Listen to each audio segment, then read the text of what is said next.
چلے آداب دوستو، سخن میں خوش آمدید کہتا ہوں. میں ہوں وقاص عزیز. خدائے سخن میر تقی میر کا 300واں یوم پیدائش ہے آج. اور میر اگر مجھ سے کوئی پوچھتا ہے کہ آج کے دور میں جدید ترین شاعر کون ہے تو میری زبان پر بے ساختہ میر تقی میر کا نام آتا ہے. میں جن شخصیت کے حضور آج موجود ہوں، یقیناً بارہا ہم ان سے ملتے ہیں اور وقت دیتے ہیں، سیکھتے ہیں میر کے حوالے سے، پھر لکھنؤ کے حوالے سے، اردو غزل کی تہذیبی روایت، اس کے رچاؤ، اور پھر میر کی آج کی شاعری پہ جو اثرات ہیں اور رہیں گے، اس سب پہ بات کرنے کے لیے افتخار اردو جناب افتخار عارف صاحب، سر آپ کو بہت محبت، آپ نے وقت دیا. بڑی مہربانی، اور اچھا لگا بہت کہ آپ نے 300ویں یوم ولادت پر میر کو یاد کیا. اصل میں میر تو بھولنے والے شاعر ہیں نہیں، اس لیے کہ جب تک زبان اردو ہے اس وقت تک میر تو ہیں ہی، اور انشاءاللہ اردو بھی رہے گی. پاکستان کی قومی زبان ہے اور پاکستان بھی رہے گا، اردو بھی رہے گی، میر بھی رہیں گے، اور ہم لوگ ان سے استفادہ کرتے رہیں گے. سبحان اللہ، سبحان اور اللہ. جو آپ نے بات کہی ہے ان کے جدید ہونے کی، تو اچھا شاعر جو ہوتا ہے وہ، جیسے اقبال نے کہا تھا کہ دلیل کم نظری اس سے جدید و قدیم یا قدیم و جدید. تو اصل بات تو یہ ہے کہ غالب یا میر یا اقبال وہ ہر زمانے میں وہ ریلیونٹ ہوتے ہیں، وہ اس عصر میں بھی ان کی معنویت ہوتی ہے. اور جب میں طالب علم تھا تو جہاں پر میر صاحب کا مدفن بتایا جاتا ہے وہ ہمارے اسکول سے کوئی 100 قدم کے فاصلے پر ہوگا. اچھا، واہ. اور اس کو بھیم سین کا اکھاڑا کہتے تھے، قبرستان تھا وہ. اور انگریزوں نے 1857 کی ناکام جنگ آزادی کے بعد اس قبرستان میں مجاہدین نے پناہ لی تھی، تو انہوں نے اس پہ ہل چلوا دیے تھے. تو وہ قبر جو تھی اس کے اوپر سے ریل گاڑی گزرا دی اس قبرستان میں جہاں میر کی قبر تھی. تو وہ وہاں پر ایک نشان لگا ہوا ہے جس میں لکھا ہوا ہے کہ خدائے سخن میر تقی میر یہاں مدفون تھے. اور جو میرا جو اسکول تھا اس کا نام تھا گورنمنٹ جوبلی اسکول، اس کے ایک گوشے میں ایک چھوٹی سی قبر تھی، اکیلی قبر. اس پہ لکھا ہوا تھا میر کلو، میر صاحب کے بیٹے، وہ وہاں دفن تھے. گویا یعنی بجائے اس کے کسی نقاد وغیرہ نے مجھے پڑھایا ہوتا تو میر سے جو تعارف تھا وہ اس طریقے سے ایک ذاتی نوعیت کا ہو گیا. جب طالب علموں کو دیا جاتا ہے مضمون لکھنے کو تو ہمیں دیا جاتا جیسے شاعر، جیسے کوئی تہوار، جیسے کوئی آپ کی پسندیدہ شخصیت.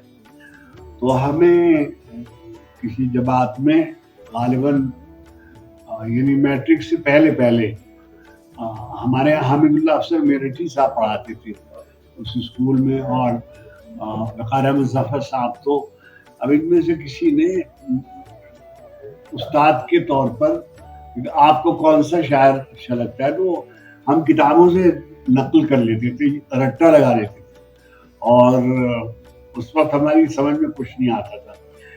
لیکن وقار اس زمانے کا، خاص زمانے کا جو رٹا ہوا ہے وہ مجھے ابھی تک یاد ہے. واہ واہ واہ واہ. میں آپ کو ایک رٹی ہوئی چیز سناتا ہوں. سر ارشاد ارشاد. وہ اب اس زمانے میں بھی مجھے فارسی نہیں آتی تھی، اب بھی نہیں آتی. تو اس زمانے میں میں نے ایک مضمون کسی کا پڑھا، وہ میں نے رٹ لیا اور وہی میں نے لکھ دیا جا کر. اور مضمون کا آغاز ہوتا ہے کہ در شیر ستن پیمبر آنند، در شیر ستن پیمبر آنند، ہر چند کے لا نبی آبادی، ابیات و قصیدہ و غزل را فردوسی و انوری و سعدی. اب اس میں نیچے لکھا ہوا تھا کہ شعر میں 3 افراد ہیں جو بڑے ہوتے ہیں. غزل میں کون ہے, قصیدے میں کون ہے, اور مثنوی میں کون ہے. تو پوچھنے والے نے پوچھا کہ فردوسی اور انوری اور سعدی, تو اس نے پوچھا کہ پھر حافظ کا کیا ہوا؟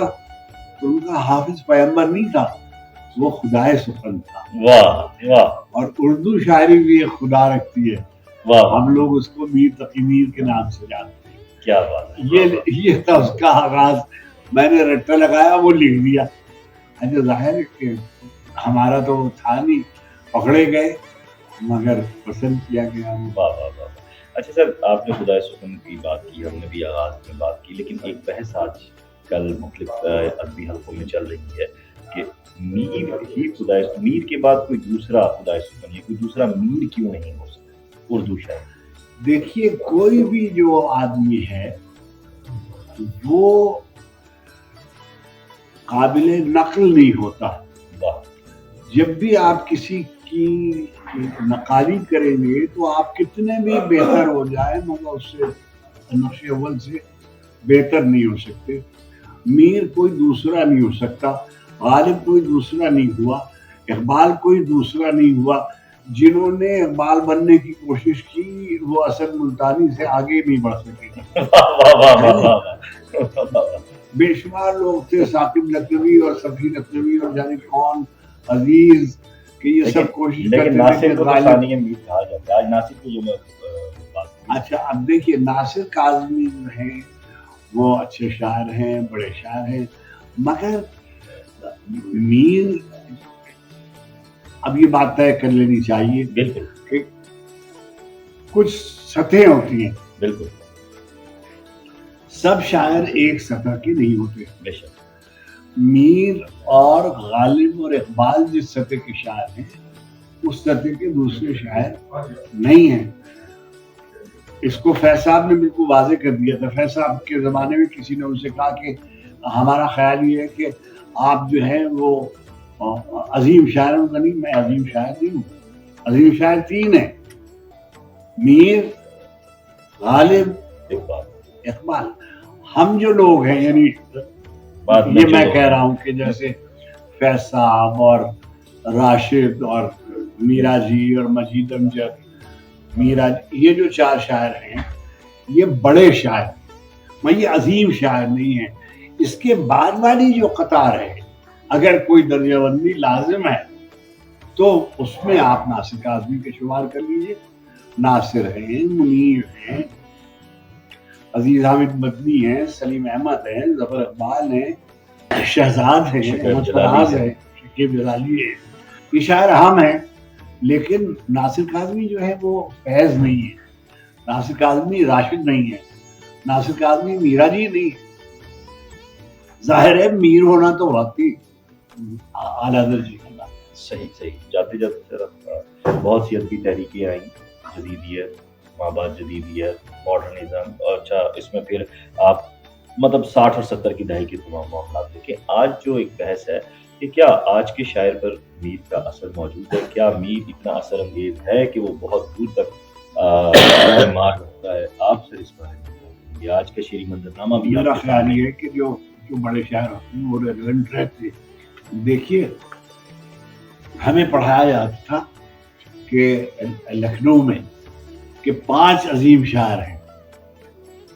کون؟ میر, غالب, اقبال, 3 تو یہ ہو گئے. ترقی پسند تحریک کے آغاز میں نذیر اکبر آبادی کا بڑا چرچا تھا. واہ. کیونکہ نذیر اکبر آبادی کا تعلق عوام سے تھا, خلق خدا سے جڑا ہوا تھا, اور شاید وہ اردو کے شاعروں میں سب سے زیادہ اپنی زمین سے جڑا ہوا تھا. واہ.